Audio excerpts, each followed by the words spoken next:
So game 4 of the World Championship match between Magnus Carlsen and Nepomniachtchi. Magnus played white and played e4, and Nepo played e5, knight f3, and knight f6, Petrov defense. Magnus wasn't surprised by this because Nepo had played this in the candidates. So knight takes e5, d6, knight f3, knight takes e4. And now these days knight c3 is quite a fashionable line, which is quite sharp. But Magnus chose not to go into that sharp line, but played d4, which is not as sharp, but nevertheless gives white something to play for. So d5, bishop d3, bishop d6, castles. c4, this has been played before hundreds of times, thousands of times. Undermines d5, and black simply holds that with c6. Now, Nepo himself in this position played knight c3, attacking this knight plus pressuring d5, and after takes, d takes, bishop g4, h3, bishop h5, g4, bishop g6, and knight e5, he went on to win his game against Fabiano Caruana in the Crypto Cup in 2021. So obviously he's familiar with this position from the white side as well. Magnus in this game chose rook e1, which is also a standard move. And now black can play bishop f5 as Nepo did, or he could play rook e8. And if rook e8, then well, knight c3 takes, and h6 stops bishop g5, and it's a fairly balanced game. And if bishop f5, then white has a few choices. One of the more interesting choices is the move knight g5, which looks really strange, but the point is obviously this knight is pinned to this bishop. So if knight takes, then well, bishop takes f5, and you've gained 2 bishops. So that's to white's advantage. But this doesn't work because black can simply play rook e8 and say, well, you're not actually getting anything out of this knight g5 maneuver, because even if white say he takes on e4, and if d takes on knight c3, now he's hitting this pawn thrice, and black's only defended it twice. Black can say, forget about that pawn, I'm just playing knight d7. Because if white takes, then takes, and then look at this, bishop takes h2 check. Because now if king takes h2, then queen h4 check, king g1, and picks up the knight, and the rook is defended, and black is completely fine. And if he doesn't take, obviously he's not gaining anything. So this doesn't work for white. So Magnus in this game played queen b3, which pressures b7. It's also pressuring d5. So Nepo defends both with queen d7. Because if cd, and queen takes, then obviously bishop takes h2 check, and the queen is lost on the next move. So here Magnus played knight c3. He's utilizing the pin on this, a semi-pin on this bishop. But Nepo says, no problem, I can actually take. Because if takes, then I take. But you may say, well, there's queen takes b7 in the position, right? Because this guy is hanging. And it's true, he is hanging. And surprisingly, this has already been played. And it was played in the game Karyakin versus Caruana, where Caruana played knight e4. And after takes, he went back, queen d7. And now this queen is in danger of getting trapped with the move like knight a6, and then the rook would hit the queen and trap the queen. So white has to move fast. So the most obvious move for white is to play c takes d5. Because now if knight a6, then well, queen takes e6 simply, and the queen gets out. And if c takes d5, then black is threatening knight c6, and winning the queen, and you cannot take queen on d5 as we've seen before. So the queen is indeed trapped in this position. So white has to find compensation for the lost queen with rook takes e4, because now if takes, then queen takes, and the queen is safe. So black has to trap it, and then queen takes f8, and then king takes f8 and rook e2, and in this position white is up a pawn. But it's far from over, because he's up a pawn and he's got 2 rooks for a queen, which on paper should be a material advantage. The problem here for white is that black has these two minor pieces here, and those can combine with the queen to start an attack on white's king with moves like g5, h5, h4, g4, and it's not going to be an easy life for this king. So this is quite a dynamically balanced position. But anyway, in the game between Karyakin and Caruana, after c takes d5, Caruana actually did not take on d5. He played knight f6. Because his point is you cannot really take here because knight c6 and your queen is trapped. So how do you save this queen? Because now he's getting ready to play knight takes d5. And then he can even play knight b6 and capture the queen. So the way to do that is to play rook e3. And after takes, rook b3, because now you're creating this square for your queen to escape. And if knight b6, you can actually just take that with the rook. So Caruana played knight b4. And after take, bishop takes, Karyakin played bishop e3, holding this point. Because now if knight a6, then unfortunately for black, knight e5 happens, and the queen is attacked. So he doesn't have time to take here because knight takes d7, and white is just up a pawn in this position. And if he saves his queen, then when white plays queen c6, defended by this knight, so his own queen is safe. So this doesn't work. So bishop d6 stopping knight e5. And now he's again threatening knight a6. So d5 from Karyakin. Now he's threatening to take here on a7. So c5 stops that. But now white has the square c6. So if knight a6 happens, then white gets queen c6 and his queen is safe. But black can play a move like rook c8, hold c6, and then he can play knight a6 and trap the queen. So white has to react fast with a move like b4 and take here and c6 and so on. So cb4, and now the queen is finally out of danger because a7 is always falling. And Karyakin played rook c1 here first, controlled the c file, and after rook d8 the game remained balanced and was drawn. But this is the kind of line that we would have seen if Magnus had gone for queen takes b7. Instead, he simply played bc and chose not to get into any unnecessary complications, especially since Nepo would have been more prepared than Magnus going into the Petrov. So now he's threatening b7. So b6 defends that. So Magnus creates a weakness on d5 with c takes d. If queen takes d, then c4, and then this is still an uncomfortable weakness for black to deal with. So queen takes is not preferred, but c takes d5. And now Magnus has issues developing his own pieces, so he plays queen b5, trying to stop the development of this knight, and also watching d5. So Nepo replies with queen d7, kicking this queen out of b5.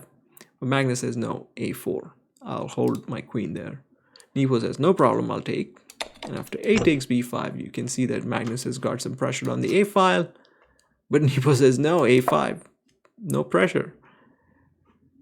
Because now if takes, then knight takes a6, and black has no real issues. His rooks are connected. Knight can probably come to c7, maybe offer a trade of rooks. And white will struggle to hold or defend this weakness on c3. So Magnus here made a surprising decision. But first of all, let's say he does not take this pawn, then this becomes a permanent passed pawn for black. And if all of the pieces are traded, then this guy is just 4 moves away from becoming a queen. So that's always going to be a problem for white to deal with. So if he doesn't take this pawn, it is a huge strategic risk for white. Surprisingly, Magnus did not take this pawn and played knight h4, which seems absolutely ridiculous because black can simply play g6 and stop any knight f5 ideas if white had those in mind. But no, Magnus had a different idea. Pawn to g4. And now we see that his plan in moving this knight from here to here So bring this knight back here, potentially to e3 or to f4 and then hit d5. So that's the idea with knight to h4. It's quite deep. Knight d7. Unfortunately for Magnus, black's moves are too easy, so it's hard for black to not find them. These are pretty obvious looking moves, although we'll see some complications later on. Knight g2, rook c8 attacks this guy, bishop f4 hits this bishop. If he drops back, let's say bishop f8, then white can defend this pawn. And then if black comes here to attack this guy, knight e3, defends that guy. Now this knight is really well placed. Plus this pawn is a target, and this knight can be hit with a move like bishop e5 or g5 later, and that can be even more weakened. So this would not be a favorable position for black. So instead Nepo correctly took on f4 and knight takes f4 and took on c3. And Magnus took on d5. So material is even, but the position is quite imbalanced. And now Nepo here had two choices. He could play rook d3 like he did in the game, or he could play rook b3. The point of this move is not so much that you want to take on b5, which you can if you have the time, but more so to just get an extra tempo in executing the plan of a4, a3, a2, and rook b1. Because once you get a rook to b1, you can, if this rook is not here, then you can trade this guy, and you can get your own queen in the position. So that's another plan. So let's look at that, because there's some amazing complications in that position as well. Magnus was asked later on in the press conference, what were you thinking what were you trying to achieve? And Magnus said that, believe me, there are quite a few complications here, which most commentators didn't see during the game, but Magnus, being the world champion that he is, understood. So let's see some of those complications. Rook e7, knight f8. Now you could take on b6, but then a move like rook d8 and hitting both of these pawns, and black is going to be okay. Rook takes a5, rook takes d4, and you can try rook a8, but check here, king f1, king g7, and this knight is unpinned. And if he ever tries to gang up on this guy, then rook f4 holds it. So that's not going to be a problem. So forget about this pawn here. Rook e7, knight f6, king g7, knight e8 check, and let's imagine black goes king h8, saying that, well, if you take here, then I'm going to take this knight, so you can't really take, and you can't really give me a check, so I'm going to hide here. The problem here is knight d6, because it's now, this pawn is indefensible. And let's say he tries a move like f6, then this is the line that shows the complications that Magnus was talking about. Because now, amazingly, white can play this move, rook c1, which, okay, it looks correct, rook c7 and hitting this way, but the knight's defending that. So what's exactly the point of rook c7? Well, the point of rook c7 is to freeze this knight here. Because if, let's say, white plays a careless move like king g2, for example, then black can play g5. And now if he tries rook c1, then knight g6 hits this guy, plus this knight is coming out here with check. So that's not pleasant. So rook c1 stops that knight, also threatens activity on the h file, on h7. But there's more. There's not just rook c7, which is the main threat. The main threat is a different one, which we shall see. So let's continue this line, a4. The main threat is actually to play knight e4, and then knight f6, and then rook c7, and then checkmate like that. But if he plays knight e4 here in this moment, then black has rook f3 defending f6, and if king g2, then rook f4, and he'll hold f6.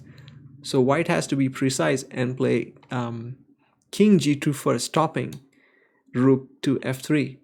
And so now, for the sake of it, let's go ahead with the line a3, knight e4, a2, knight takes f6, queen, rook c7. Now you're finally threatening mate. And whether Magnus saw this or not, we don't know, but when he says, believe me, I believe him. There were complications like these in the position. But this is again not the end of the story. Rook h3 defends mate. Because if you take, then queen f1 check, and rook a3 check, and white is losing. But look at this. Rook g7 threatening rook g8 mate. And now he has to dislodge the queen from the first rank and play queen a2. And now white finally has the time to take on h3. And there's nothing black can do. Rook check, simply king here. And now he's threatening not just rook g8, but rook h7 as well. And there is no defense.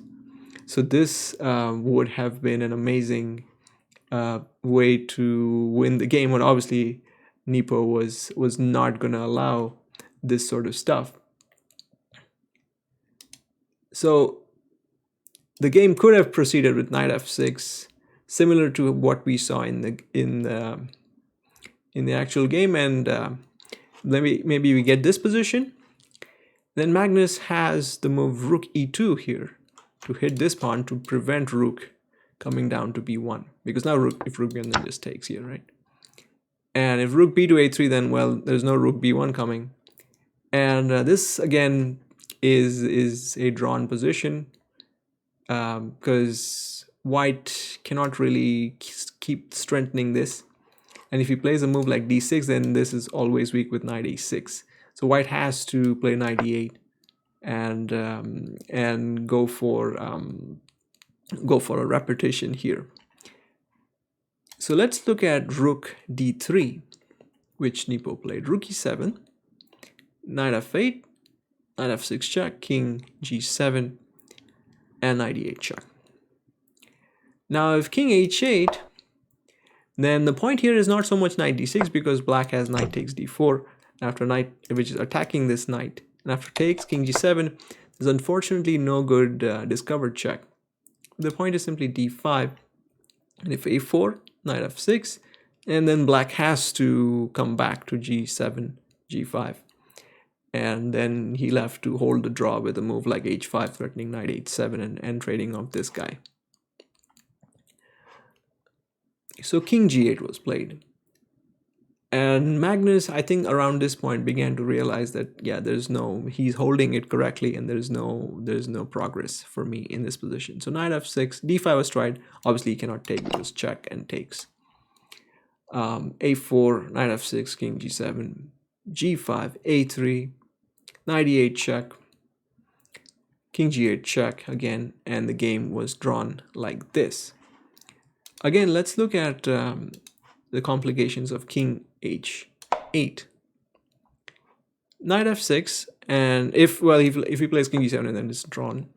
So let's say he plays a2 and allows rook takes f7, and rook b3, threatening rook b1 with trading this guy. So king g2, and now if the problem for black is if rook b1, then just takes here, and then take, and then rook takes f8, king here, check, here, and wins this guy, and white has more than enough compensation for black's two rooks. So black chooses to take this guy instead, but then white says, okay, you cannot really play rook b1. So white actually laughs with rook c1, saying, all right, go ahead, queen, take, and I'll take there. And again, I get that similar position, and I draw the game. So either way, it was going to be a draw. So Magnus and Jan took the draw in this position. On the surface, seemed like a quiet and harmless game, but there was so much going behind the scenes which we did not get to see, but I'm glad I got to explore some of that in this video. And I look forward to more such interesting lines in the coming games, not just as a sideline, but the main line in these World Championship games.